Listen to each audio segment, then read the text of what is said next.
First tonight, Uvalde CISD Police Chief Pete Arredondo is fired over his response to the deadly mass shooting at Robb Elementary School. The school board voting unanimously tonight to terminate him. It follows accusations that he made several critical mistakes in the response to the shooting that left 19 students and 2 teachers dead. We have live team coverage tonight from the meeting in Uvalde and what attorneys for Arredondo are saying.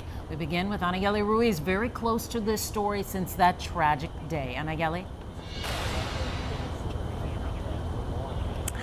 Well, Pete Arredondo is the first officer to lose his job in the wake of the response to the Uvalde shooting, and families hope this is the first step for accountability.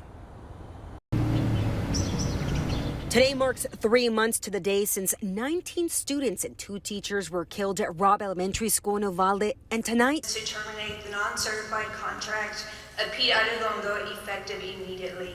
And families say the decision is long overdue. Should have been done 89 days ago. We're not done. The school board took action against the Uvalde School Police Chief Pete Arredondo. Hearing none, all in favor? Motion passes unanimously. The board voted to fire Arredondo. He's come under scrutiny for failing to take charge of the scene and for not breaching that classroom door sooner. There ain't much to tell a coward. I think he's got that yellow stripe on his back, and it's going to stay with him for the rest of his life. Arredondo has been on administrative leave since June. Before the school shooting took place, he was elected to the Uvalde City Council but resigned from his position in July. The Uvalde School Board was set to consider Arredondo's job twice, but the hearings were postponed both times. That is until tonight. It took him that long just to get rid of one person. So that's why I'm saying the fight's just begun.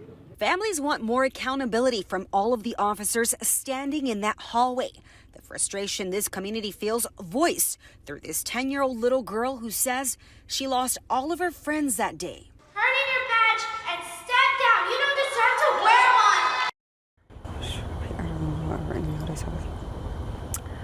Now, the superintendent will issue a written notice to Pete Arredondo of his termination and is also his unpaid leave status.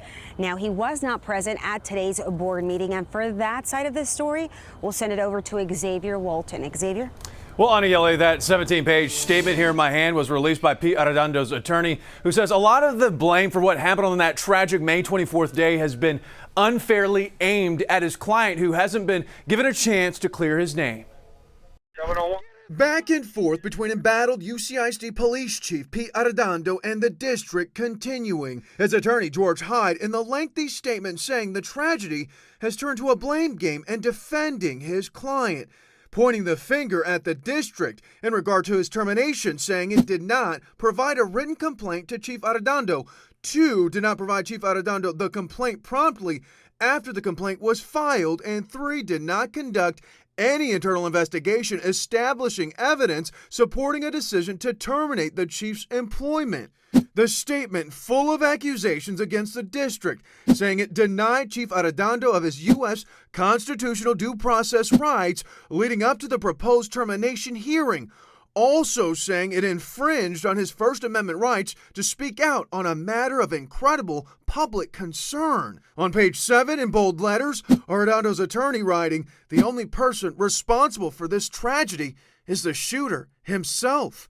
Then on the bottom of page 9, in top of 10, bold and italicized, Mr. Hyde says, it is important to note that Chief Arredondo, along with several other officers in the hallway, were completely unaware of any occupants in the room with the shooter until entry was made. The shooter was engaged and the officers stopped him. Mr. Hyde ending his more than 4,000-word statement by saying, Chief Arredondo will not participate in his own illegal and unconstitutional public lynching and respectfully requests the board immediately reinstate him and all back pay and benefits and close the complaint as unfounded. And these are just some of the takeaways from the statement from Pete Arredondo's attorney. If you want to read the whole entire thing, it's on our website right now, khou.com. In the newsroom, Xavier Walton, I'll send it back to you.